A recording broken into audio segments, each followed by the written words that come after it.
Hola, de nuevo Bernardo Moncada con estos vídeos con los cuales estamos terminando el programa de Historia de la Arquitectura Moderna, Historia 30, del Departamento de Materias Históricas de la Facultad de Arquitectura y Diseño de la Universidad de los Andes. Es el tercero de los vídeos y la segunda parte de los proyectistas de la Venezuela moderna, que corresponde a lo que a mi juicio son precursores de la nueva arquitectura en la cultura todavía un poco campesina, un poco decimonónica de nuestro país.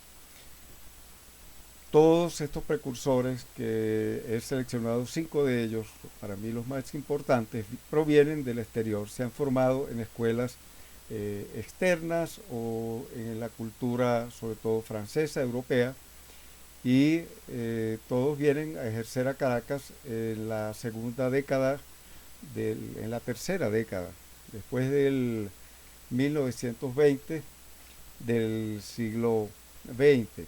En orden cronológico, tenemos a Manuel Mujica Millán, tenemos a Carlos Guinán Sandós, tenemos a Carlos Raúl Villanueva y Luis Malaucena y a Cipriano Domínguez.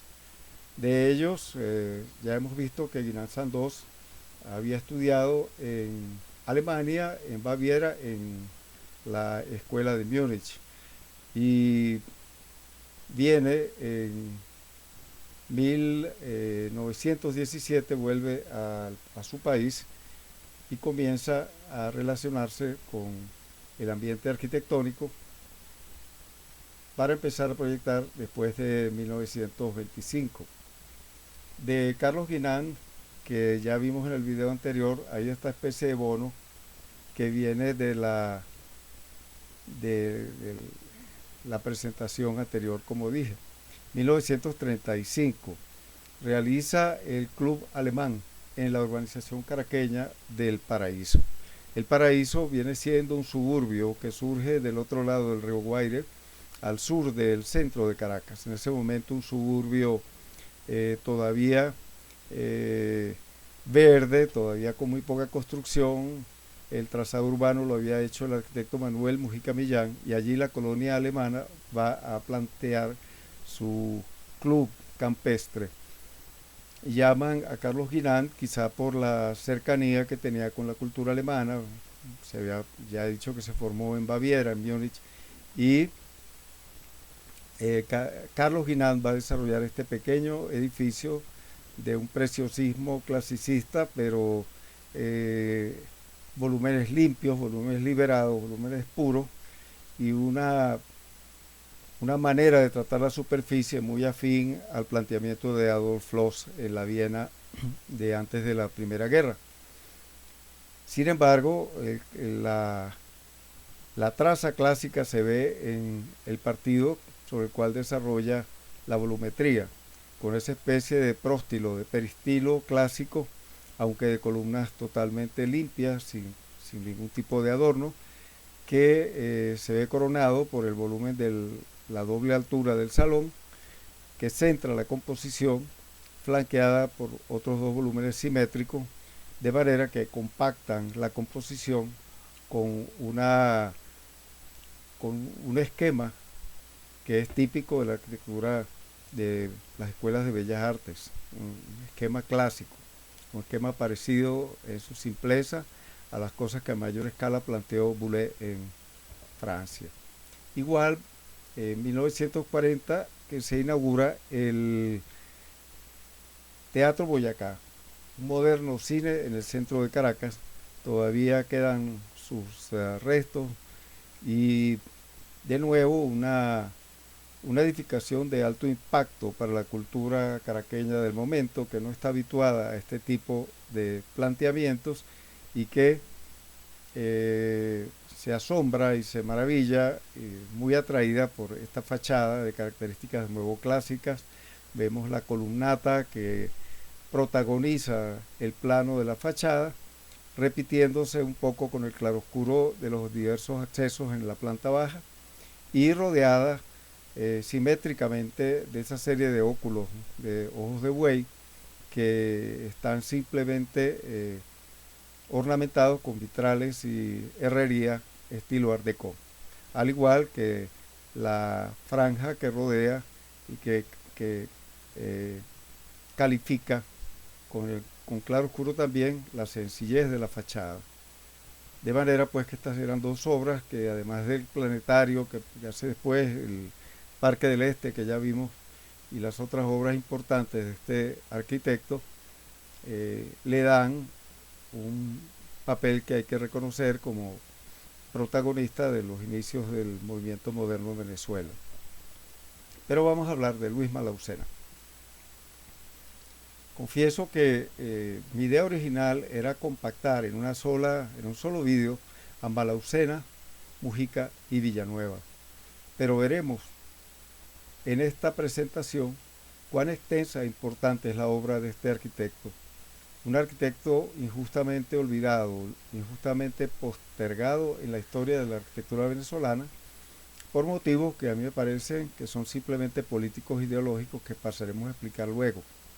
Malaucena es hijo de arquitecto, de un arquitecto ya muy destacado, el arquitecto Antonio Malaucena, que se había educado en París, vino a ejercer en Caracas y se vinculó con la burguesía caraqueña y con la familia Gómez.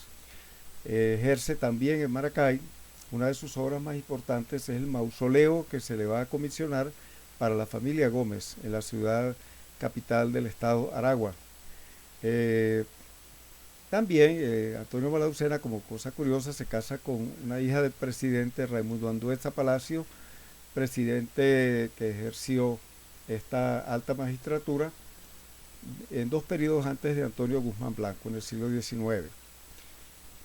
Desde pequeño pues se ve atraído por la profesión de su padre y en 1918 es enviado a París para que también se gradúe en la Escuela Especial de Arquitectura. Pasa prácticamente el fin de la Primera Guerra, pasa unos años más y a los 10 años después de su viaje regresa a su tierra natal, a Venezuela, a ejercer la arquitectura. Inmediatamente se conecta a través de su papá y de otros arquitectos que ya estaban empezando a trabajar en Venezuela con el gobierno y con la familia Gómez, y comienza el ejercicio de la profesión en posición bastante auspiciosa, bastante provechosa. Sus inicios son eclécticos. Ecléctico, recuerden, quiere decir alguien que echa mano sin distingo de todos los estilos que han existido y que piensa que cada estilo se puede adaptar a un uso definido.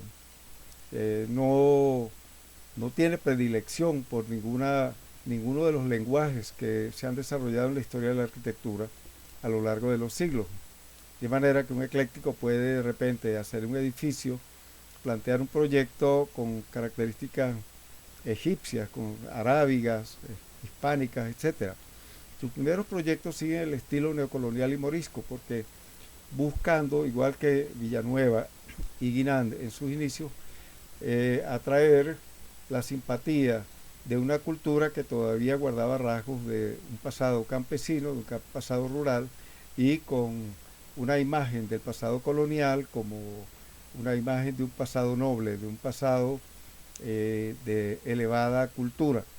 Por lo cual, tanto Villanueva como Guinand y Malaucena van a comenzar a trabajar edificios con características neocoloniales y moriscos. Dicha sea de paso, también en el estado de Florida, en Estados Unidos, el estado de California, se estaba desarrollando la arquitectura también neocolonial hispánica, porque por la misma razón, porque la burguesía norteamericana de esos estados no se sentía identificada con la cultura de Nueva Inglaterra y más bien recordaba la pasada cultura española, que fue la que inició la europeización de esas regiones de los Estados Unidos. Pero ya en 1932 se le comisiona un proyecto de gran importancia que va a ser el teatro más grande de Venezuela para el momento, una especie de Teresa Carreño del momento, el Teatro de Ópera de Maracay, que se lo encomienda el general Juan Vicente Gómez y que va a terminar en 1935. Dice aquí, la fuente habla de que se le encomendó en 1935, pero desde 1932 estaba trabajando en ese proyecto. Gómez está desarrollando un programa constructivo para la ciudad de Maracay de manera de convertirla en la capital alternativa de Venezuela. Recordemos que el general Gómez sentía un resentimiento por la burguesía caraqueña, que lo despreciaba, que le mostraba su desprecio, que lo adversaba, que no quería nada con este hacendado campesino tachirense. Ya en ese momento la cultura andina era vista por los caraqueños con una valoración muy discutible, diría yo, pero en ese momento era sumamente aguda el desprecio por los andinos, por lo cual Gómez, como una especie de venganza, se retira a Maracay y convierte a Maracay en lo que es hoy, que todavía se la llama la ciudad jardín, una bella ciudad con una infraestructura desde principios del siglo XX especialmente impactante. Parte de esa infraestructura es el Teatro de la Ópera. De nuevo, como dijimos, del Guirán Sandós, del Club Alemán y del Teatro Boyacá, asume en lugar del estilo neocolonial y morisco un lenguaje de formas puras, de volúmenes simples, de paredes exentas, de paredes limpias con muy poco ornamento. Y así va a comenzar a desprenderse de su fijación con la arquitectura colonial. La obra de Malaucena en esta ciudad de Aragua es sumamente amplia. Había hecho antes del Teatro de la Ópera ya obras para el general Juan Vicente Gómez. Luego en el 30-35 desarrolla este importante proyecto, que es uno de sus primeros proyectos, así como dice uno, el proyecto de mi vida. Luego, en 1945, una serie de grupos escolares en todo el estado Aragua y luego va a desarrollarlos en el resto de Venezuela. El Instituto Politécnico de Agricultura, un edificio también de una modernidad indiscutible, que hoy en día ha sido adquirido por la Universidad Central de Venezuela y ahí fusiona la Facultad de Ciencias Agronómicas y Veterinarias.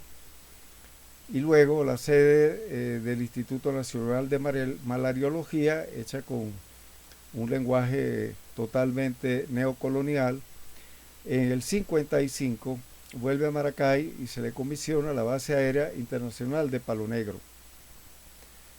Sigue siendo la base aérea de la aviación militar venezolana la más importante y una instalación también de indiscutible carácter novedoso, igual que los hoteles que va a desarrollar después. El Hotel Maracay, un hotel totalmente moderno, un hotel de una sabiduría y de una funcionalidad que hablan ya claramente de una entrada en el movimiento moderno.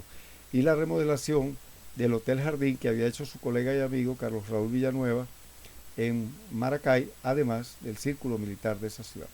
Pero vamos a hablar del Teatro de la Ópera. Aquí vemos en esta imagen el planteamiento volumétrico característico del Teatro de la Ópera. El Teatro de la Ópera en ese momento tiene un aforo de casi 1000 personas, algo que es para el momento imposible de pensar en Venezuela. Sin embargo, Gómez lo logra con este arquitecto que hace una estructura también nueva de vigas de acero de gran luz y una funcionalidad en cuanto a sonoridad y a movimiento del público que hasta ese momento era desconocida en Venezuela. Aquí vemos la maqueta volumétrica del nuevo proyecto, porque como he dicho, ya a la muerte de Gómez muere en 1935, la obra queda paralizada. Se pensaba inaugurarlo en 1936, estaba contratada una gran compañía de zarzuela española que se iba a presentar allí, pero muere el general Gómez y justo antes de la etapa de los acabados el edificio queda abandonado y permanece décadas abandonado. Una gran ruina en el centro de Maracay, puesto que queda nada menos que flanqueando la Plaza Bolívar, cerca del Hotel Jardín, cerca de la clínica Maracay, y hasta el 71, en el gobierno de Rafael Caldera no se decide recobrar el edificio y ponerlo a funcionar de nuevo. Aquí vemos un poco el drama de la construcción del edificio. Al principio trabaja con Villanueva, Villanueva lo deja después proyectando solo. Ya he dicho la centralidad del terreno que se escogió, un terreno muy importante, de manera que el Teatro de la Ópera conforma con estos otros edificios, el Hotel Jardín, la Clínica Maracay, un ambiente urbano que habla de importancia, habla de solemnidad, habla de suntuosidad, y da a la Plaza Bolívar de Maracay también un cierto aire de novedad, de modernidad. En el 1971 el gobierno entonces promociona y logra reiniciar el trabajo de terminación del edificio. Y es como una especie de restauración también, porque tras tantos años de descuido, el edificio estaba bastante abandonado, bastante golpeado por la falta de mantenimiento. No, los acabados de mantenimiento tampoco, de protección del edificio, no se habían hecho, de manera que los arquitectos Luis Manuel Trompis, Juan Manuel Centeno y Jesús Álvarez Fernández se abocan a completar y a defender y a poner en valor esta ruina, esta antigua ruina de 1935, y logra inaugurarlo en el 73. Pero es un poco una alegría breve, porque luego volvió a caer en el abandono, el edificio terminado, cada vez menos utilizado, cada vez menos atendido. Aquí tenemos de nuevo la maqueta volumétrica que realizan estos proyectistas, donde se ve claramente cuál es el planteamiento que realiza Malaucena. Es un volumen sumamente fuerte, ocupa toda la manzana, y que es sin embargo subdividido por los elementos típicos del teatro, ¿verdad? La doble altura del espacio de acceso con las oficinas, el foyer, luego la altura mediana de la gran plaza, y terminando, para completar el juego volumétrico, está el escenario con el espacio para la tramoya, para las máquinas de la tramoya. El edificio es simétrico de nuevo y parece una obra de Adolf Loos también. Se corresponde mucho con la arquitectura vienesa del momento y lo que estaba empezando a hacerse en Francia. El foyer que vemos en la diapositiva inferior también es un planteamiento simétrico con cierta suntuosidad de materiales, las maderas, el acabado de piso, el cielo raso, le da a la entrada de la sala principal una solemnidad imponente, que es lo que se quería lograr.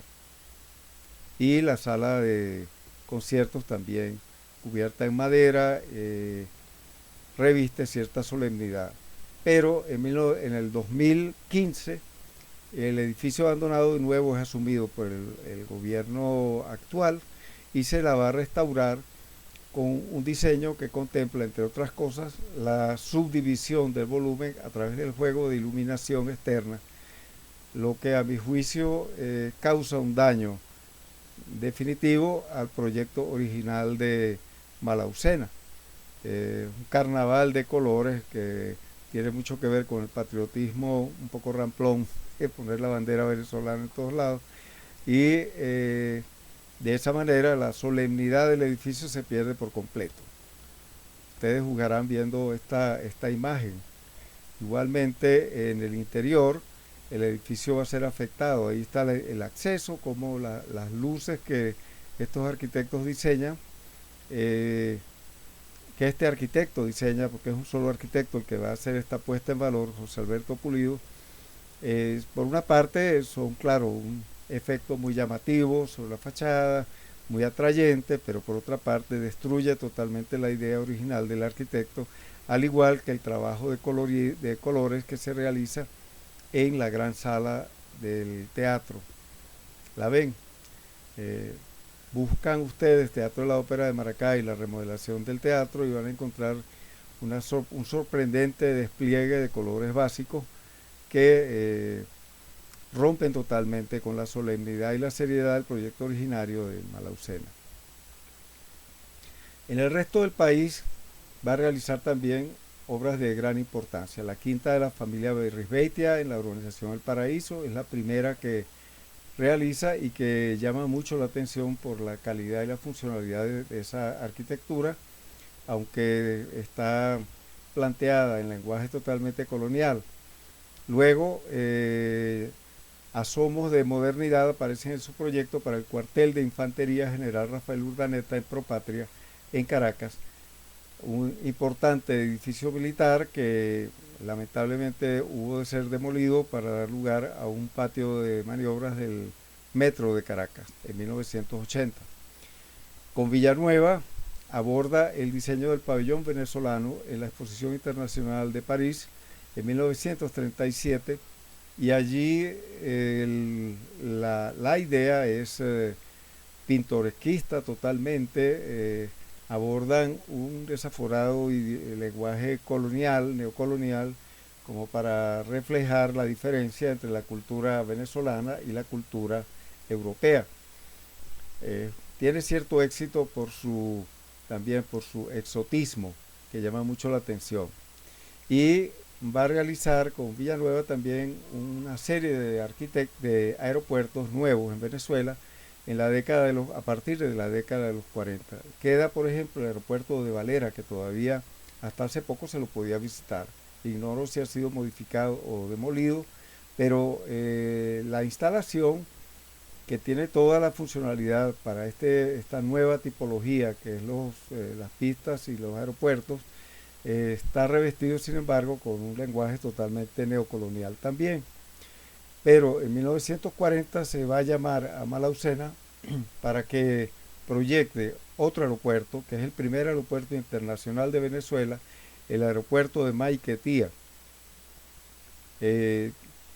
realizado en lo que es en ese momento el departamento Vargas. Hablaremos de este proyecto también con un poco más de calma. Igual 10 conjuntos residenciales de importancia, tanto en la capital de la República como en otras ciudades de Venezuela, como el Tocuyo, Calabozo, y allí también va a desarrollar una obra imponente de arquitectura educacional. Yo personalmente conozco, por ejemplo, el República Dominicana, un proyecto con cierto revestimiento neocolonial, pero la parte volumétrica y el manejo de los espacios internos es muy ingenioso en el Tocuyo. En 1948, después de toda esta dilatada carrera en el resto del país, va a ser llamado para que realice el primer edificio de propiedad horizontal, el edificio París, en la Plaza de la Candelaria, la céntrica plaza de Caracas, un edificio de 10 pisos que en ese momento llega a ser el edificio de mayor altura en Caracas. También hablaremos de este edificio con un poquito más de calma porque es un edificio crucial en la historia de nuestra arquitectura. Igualmente crucial es el sistema de nacionalidad, los próceres, el eje monumental, con grandes espacios de carácter procesional para desfiles militares, estatuas simbólicas, jardines y espejos de agua, de una gran imponencia, flanqueado por la Academia Militar, la Academia de lo que se llama la EFOFAC, la Escuela de Formación de Oficiales de la Guardia Nacional de Venezuela en ese momento, conjuntos arquitectónicos y urbanísticos que por su relación con el espacio externo, con las calles, con la vialidad, tienen una apertura totalmente barroca, pero también en cuanto a esquemas compositivos de cada volumen, asume para ganar grandiosidad, solemnidad y cierto aire marcial el neoclasicismo de nuevo. Este proyecto se comienza a desarrollar en 1948 y se recibe un impulso vigoroso por la dictadura de Marcos Pérez Jiménez, por los militares que lo habían antecedido. Igual en esa zona de Caracas va a desarrollar el Círculo Militar, una edificación totalmente moderna, con espacios para expansión, diversión, fiestas, etcétera, y también un hotel para el estamento militar de Venezuela. Igualmente, en arquitectura hotelera va a realizar dos importantes proyectos: el Guayca Macuto, en la zona entre Macuto y Caraballeda, que luego es adquirido por la cadena Sheraton, y el Hotel Maracay, que ya mencionamos, la obra que realiza en esa ciudad aragüeña, con la participación de asesores, jóvenes asesores que vienen de Europa, de Alemania y Francia, a traer su conocimiento en arquitectura hotelera. Es de mencionar también el importante desarrollo institucional que hace para la presidencia de Marcos Pérez Jiménez, que es el Palacio Blanco y el cuartel de la Guardia de Honor de Miraflores, extensiones del antiguo Palacio Presidencial que está en esa zona caraqueña, bordeando la avenida Urdaneta, y el proyecto que no se construyó, el cenotafio del libertador Simón Bolívar, que recobra un poco el planteamiento que en 1939 había hecho Maurice Rotival, el arquitecto francés que fue contratado para desarrollar el plan monumental de Caracas. Este proyecto queda solamente dibujado, pero también vale la pena revisarlo, igual que el eje monumental de los próceres. Este conjunto monumental de una escala para el momento impresionante, digna de un poco del neoclasicismo de Boulez, que aquí más mencionamos previamente, pretende expresar la grandiosidad del proyecto de gobierno de Marcos Pérez Jiménez en su dictadura militar. Consiste centralmente en dos grandes pilonos, dos grandes volúmenes en forma de paralelepípedo, que un poco recuerdan las torres van a asemejar a las torres del centro Simón Bolívar que vimos en la arquitectura de Domínguez. Estas dos moles paralelas son el telón de fondo para el grupo escultórico de estatuas exentas de los próceres de la independencia venezolana. A la derecha vemos el espejo de agua, los paseos profusamente arbolados, la jardinería, el paisajismo. Todavía es la delicia de los caraqueños de hoy todavía. Y el espacio rectilíneo procesional que se expande por todos lados. Vemos allí los paseos de circulación con su sencillez ornamental y la laguna en forma de gran espejo de agua prolongado. El proyecto original lo vemos en la diapositiva de la izquierda. Aquí podemos ver las dos torres, los dos pilonos con las estatuas en pleno uso. La multitud se agolpa a los lados del paseo para desfiles y allí va el ejército desfilando. Acá tenemos la tribuna presidencial donde el presidente del momento contempla el desfile con su tren de gobierno y los diplomáticos del momento, etc. Y podemos ver en esta perspectiva tan interesante la orientación es norte-sur neta. Vemos en el fondo el Cerro del Ávila y la todavía incipiente urbanización de esa área en la vía hacia Coche, cercana a lo que es hoy en día el Fuerte Tiuna y las escuelas de las que ya hablamos.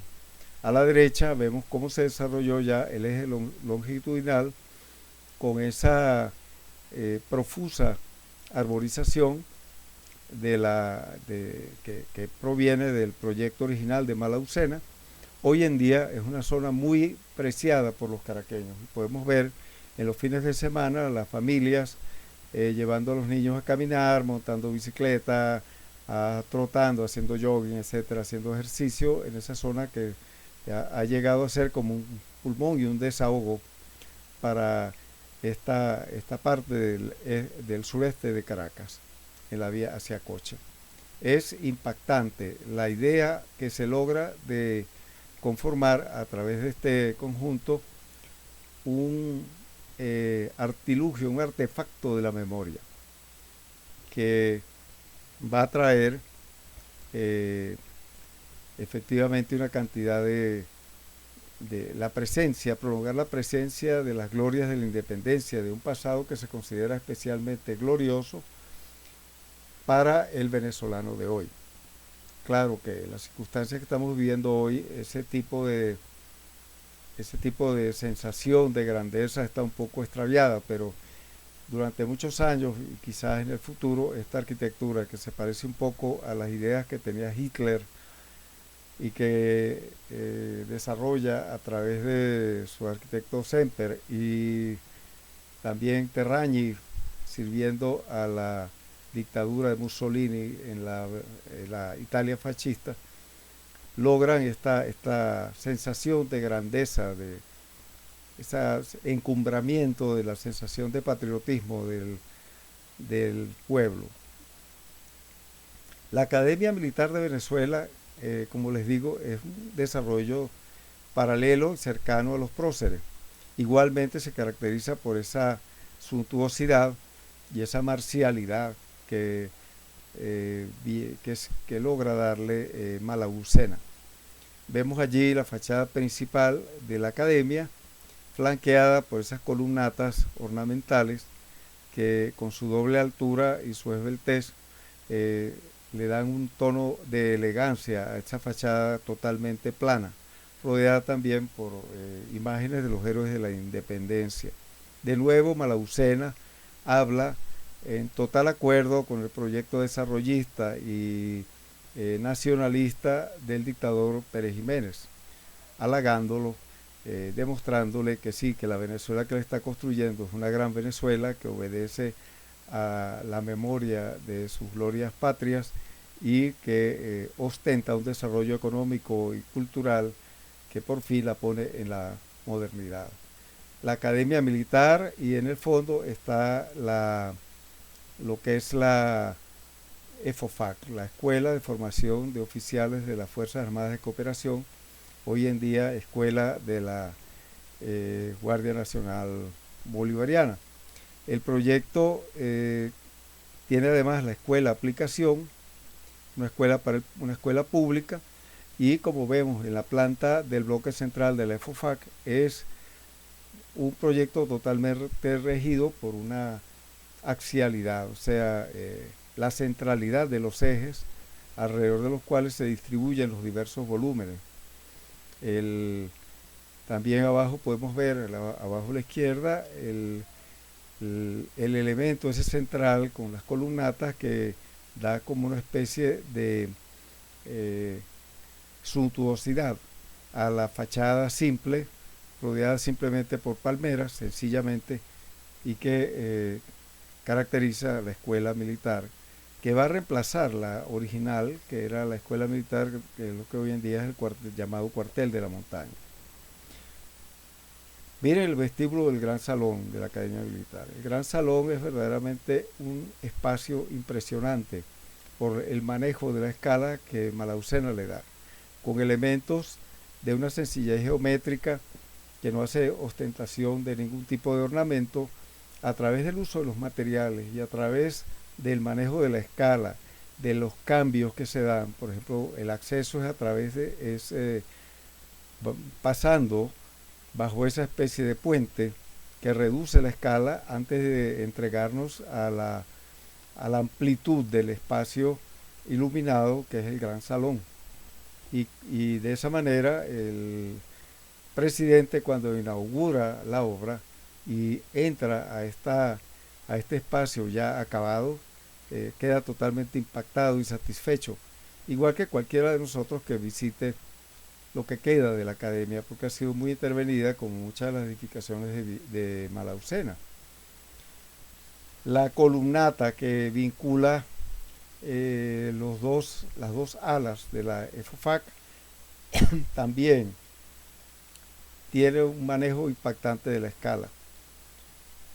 Diría yo que compite con la columnata que Bernini hace en San Pedro, el Vaticano, por la majestuosidad, por el acertado manejo de la altura, de manera de producir esa sensación de pequeñez que tiene quien camina por allí, que se siente acompañado de esta especie de gigantes militares que van haciendo guardia a sus dos costados, y que del otro lado se refleja con una columnata semejante. Aquí vemos la fachada de la EFOFAC en el centro, y abajo las columnatas que vinculan las dos alas del EFOFAC, en una vista aérea que no es muy útil para entender la volumetría total del conjunto. Sigue siendo, a pesar de sus pretensiones monumentales y suntuosas, sigue siendo un conjunto de un valor arquitectónico indiscutible y un valor histórico indiscutible para nuestro país. Hay una consideración que hace la doctora María Dolores Ruiz, con un trabajo que realiza sobre el Paseo de los Ilustres y sobre este conjunto, sobre el tema de la memoria. Usa allí, como vemos en el centro del párrafo, una frase, una cita de los teóricos de patrimonio y restauración, Ramón Gutiérrez y Graciela Viñuales, quienes exponen que la urbanística de la época de los años 60 y 50 en América Latina, cuando ellos están escribiendo ese texto, se planteó a través de la configuración de ejes y espacios concebidos como lugares de memoria. Y esto es muy interesante porque, como decía hace rato, y voy a explicar un poquito, la memoria no es lo mismo que el recuerdo. La memoria es algo que permanece, es algo que nos acompaña continuamente.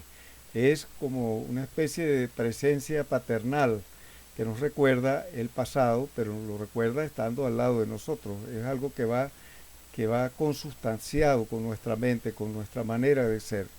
El recuerdo no, el recuerdo es la reactualización en la mente de algo que está definitivamente en el pasado. La memoria no, la memoria permanece. La memoria no es un momento de relación con un tiempo que ya se acabó. La memoria es algo que voluntariamente se mantiene en la mente, sobre todo en la mente colectiva de un pueblo. En nuestro caso, esa alusión continua y a veces exagerada a nuestros próceres, a Simón Bolívar, sobre todo a Bolívar, es memoria, y es una memoria que a veces no nos deja ver el presente, no nos deja trabajar hacia el futuro. Estamos todo el tiempo enorgulleciéndonos de un pasado que nos acompaña como un poco como justificación de nuestro hacer actual, ¿comprenden?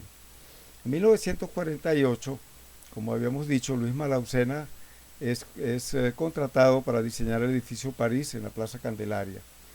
Toda una manzana en una zona, un poco se parece en eso al Teatro de la Ópera, toda una manzana contigua a la Plaza de la Candelaria, al norte de la iglesia, que hacen como una especie de ángulo a este proyecto. Es una innovación. Un edificio con 2 ascensores, cosa nunca vista en Caracas, con una altura de 10 pisos. Un edificio con planteamiento semejante a los de muchos edificios en el norte de América, y cuyos detalles veremos un poco a lo largo de estas imágenes que vienen.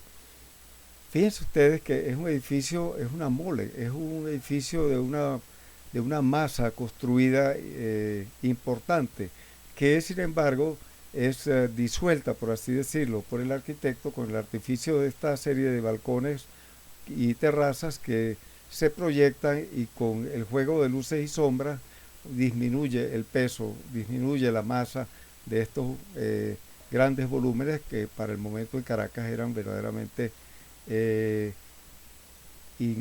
inusuales.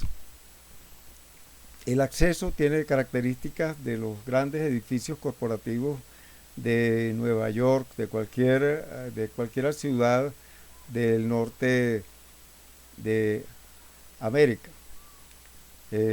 Simétrico, la ambientación con los materiales, las lámparas, ese tipo de diseños es totalmente art déco, y flanqueado por los 4 ascensores que sirven a las torres de vivienda familiar.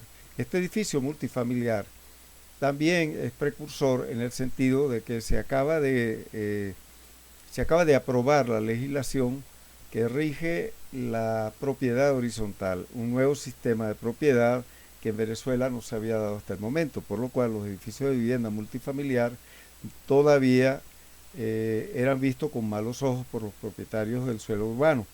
Sin embargo, ya con la posibilidad de vender en propiedad horizontal, el tema de construir en altura para alquiler desaparece y se empieza a construir para propiedad horizontal. En ese sentido, este edificio de características volumétricas y de características compositivas tan especiales va a ser un pionero también en este sentido. De manera que también en la tipología de vivienda, el arquitecto Malucena resulta ser un precursor. Aquí vemos la volumetría, una axionometría del bloque.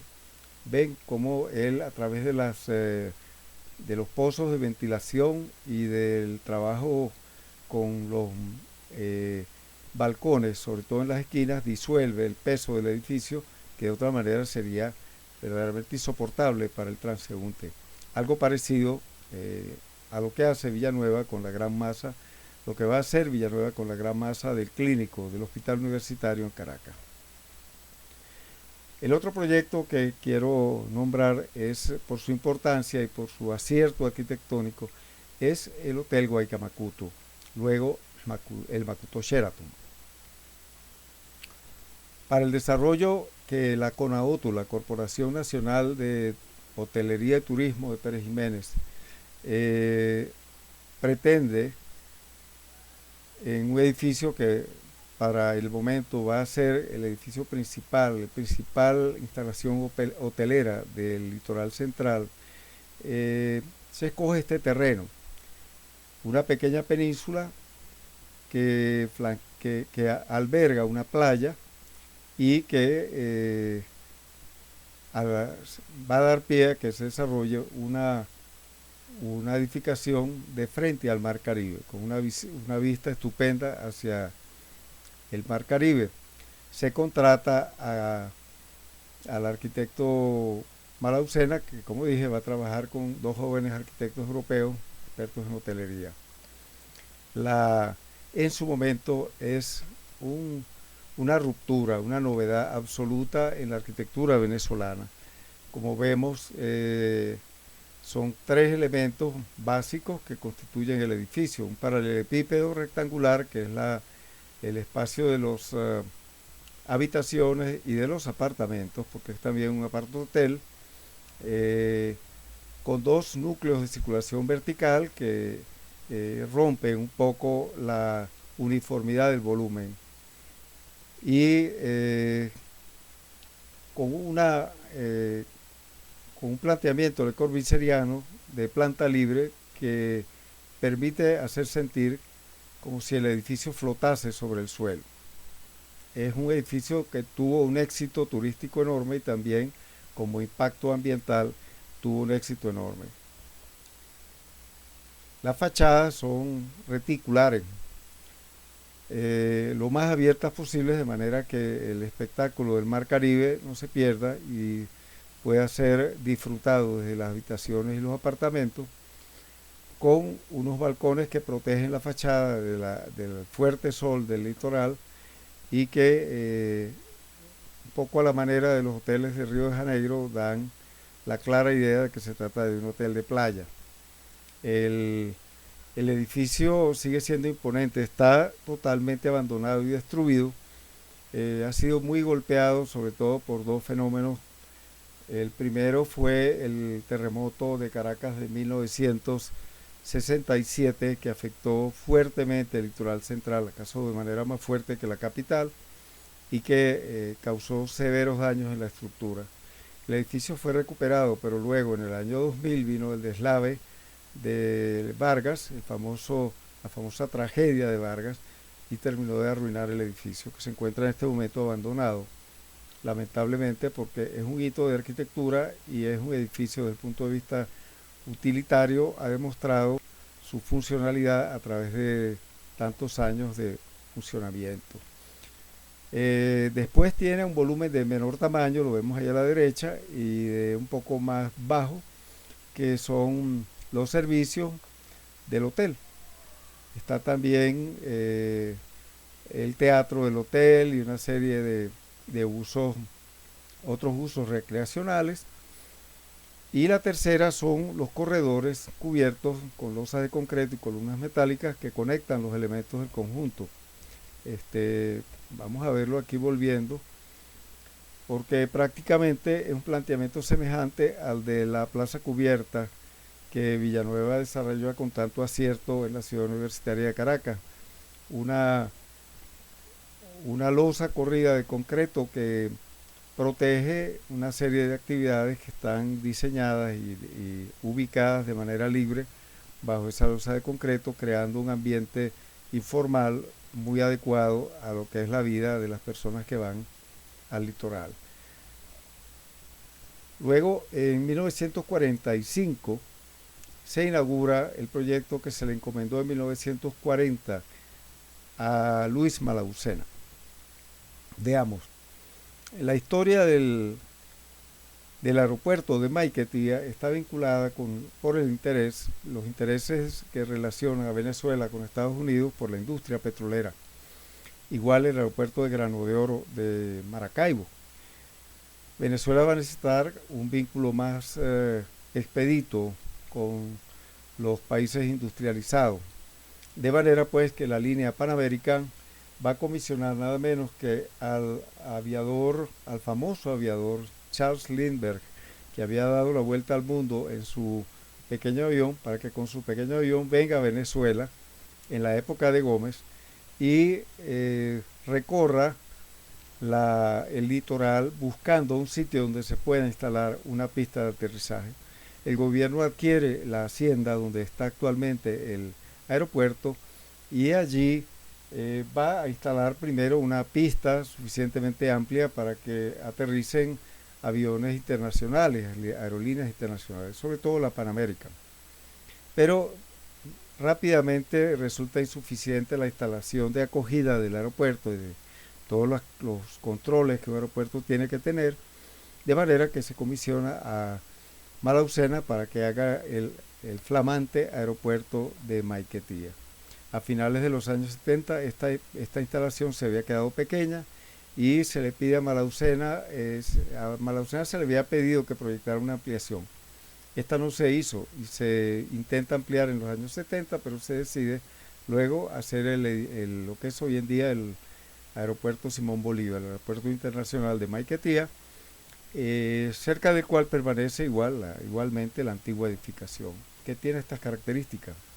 Ya las necesidades funcionales del proyecto, las exigencias funcionales exigen abandonar totalmente cualquier pretensión de eclecticismo y Villanueva, se me va todo el tiempo, Malaucena se decanta por un edificio estilo yate, como los que había visto a Freycinet y otros arquitectos e ingenieros en Francia, un edificio de una modernidad sorprendente para el momento, que va a ser el terminal y la torre de control. El hecho de tener la torre de control ubicada donde la tiene ya obliga un poco a romper con las ideas de simetría características del planteamiento de diseño, el esquema que caracteriza muchos edificios de Malaucena.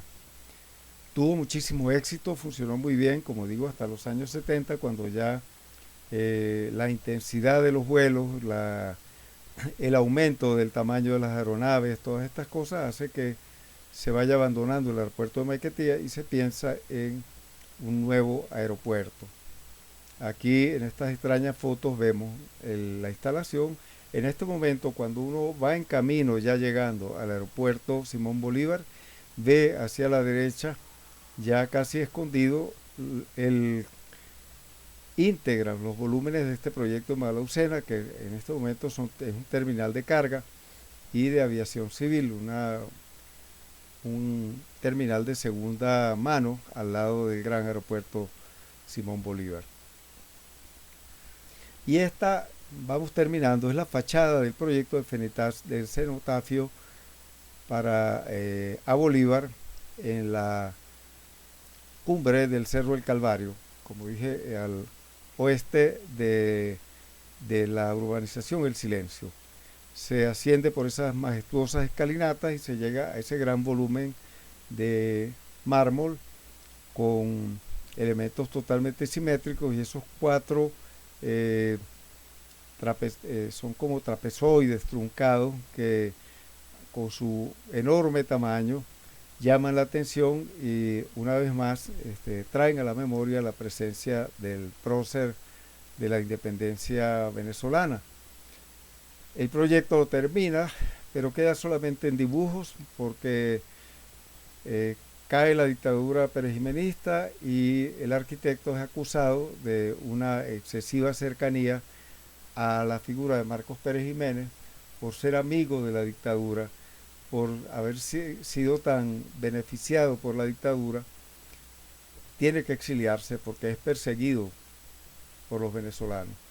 Con una gran amargura, este arquitecto que había hecho tanto por su país tiene que abandonarlo y se radica en Miami, donde va a morir 4 años después de su exilio. En sus últimos momentos es más o menos reivindicado y se le comienza a revalorizar, pero Malaucena muere a los 62 años solo en Miami, añorando el país por el que tanto hizo. Es un poco cruel que los gobiernos que utilizaron después de Pérez Jiménez todas las instalaciones institucionales que este arquitecto proyectó se rebelan contra él, lo rechazan y lo expulsan del país como si no hubiera hecho nada bueno. En este momento Malaucena está totalmente reivindicado, están empezando a multiplicarse las publicaciones, sobre todo la magnífica obra de la arquitecta y profesora de la Central Silvia Hernández de la Sala sobre Malaucena, un arquitecto académico en Venezuela, con ilustraciones de altísimo valor. Es una publicación institucional porque no es algo que uno pueda comprar fácilmente, y reivindica totalmente la figura del arquitecto, sobre todo apoyándose en que ya en los años 90, finalizando los años 80, ya las ideas posmodernas empiezan a admitir como una arquitectura válida la arquitectura eclecticista de principios del siglo XX y el clasicismo y esos tipos de lenguajes que el movimiento moderno había execrado y había excluido de las opciones de los arquitectos durante la segunda mitad del siglo. Entonces, con esa revalorización que permite la apertura posmoderna, pues Malaucena regresa un poco al escenario, pero permanece todavía como un arquitecto que necesita un mayor estudio. La obra de Luis Malaucena, dice la estudiosa María Dolores Ruiz Villoslada, se caracteriza por su carácter académico, por la demostración del conocimiento y oficio que puede valorarse en sus proyectos. Muere en Miami, Estados Unidos de Norteamérica, en el año 1962. Y después es sometido hasta, como decía, a un olvido injusto hasta los años 80, cuando se comienza a investigar su obra y su persona. Este periodo, repito algo que había dicho en el video anterior, es sumamente complejo desde el punto de vista político. La institución de la democracia en Venezuela llevó una secuencia de 10 presidentes en 25 años, por lo cual si hacemos un prorrateo así un poco en broma, pues a cada uno le tocaron 2 años y medio de gobierno y ya, ¿verdad? Los 2 primeros fueron elegidos democráticamente, el cuarto también, pero tiene un periodo que no duró 1 año. Después viene el coronel Delgado Chalbó con la Junta Militar. Ya vimos que es el primer magnicidio de Venezuela, el único magnicidio que ha habido en Venezuela, y a los 2 años de gobierno es secuestrado, asesinado, y es llamado un civil para que tome el poder, que prontamente en el año 52, después de 2 años de presidencia, entrega por exigencias del estamento militar al general Marcos Pérez Jiménez.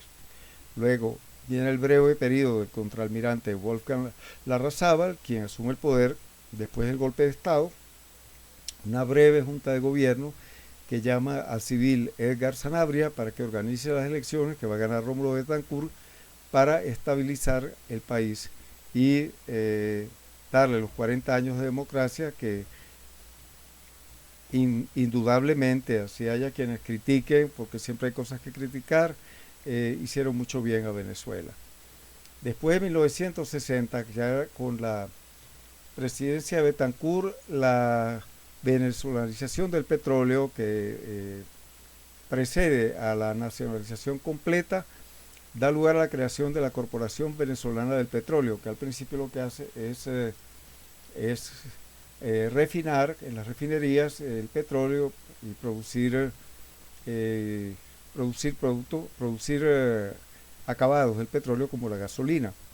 En ese momento empiezan a aparecer las bombas CBP rivalizando con las de las compañías Creole, Shell, etcétera. Y la Corporación Venezolana de Guayana, que es un hito importantísimo porque esta región de altísima productividad en Venezuela y que hasta ese momento había sido poco atendida, resulta ser un depositorio de minerales valiosísimos.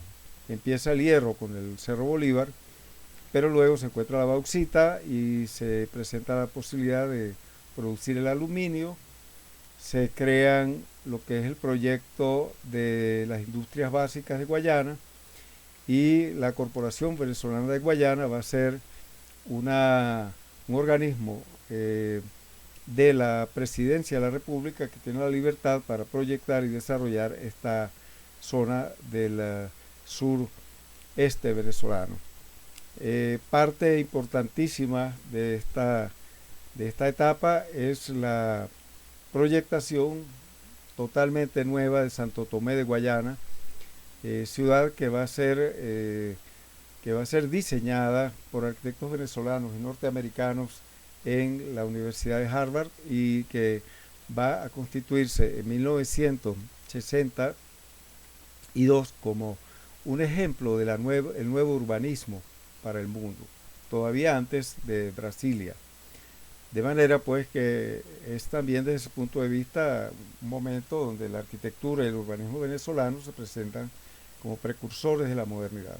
Por eso, en los años 40 y 50, los críticos norteamericanos y europeos a menudo decían que si alguien quería aprender arquitectura moderna y ver la mejor arquitectura moderna, tenía que venir a Latinoamérica y conocer México, conocer Venezuela, conocer Brasil, que eran en ese momento como los faros de la nueva arquitectura ya en nuestro continente. Y con esto termino este vídeo. Espero que les sea útil, espero que puedan aprovechar lo que está en las diapositivas. Igualmente se las voy a pasar por en el grupo que tenemos de WhatsApp y pronto tendremos la tercera parte que habla de la arquitectura de Manuel Mujica Millán para terminar con Carlos Raúl Villanueva y los nuevos arquitectos ya de los años 60 en adelante. Muchas gracias por su paciencia y adiós.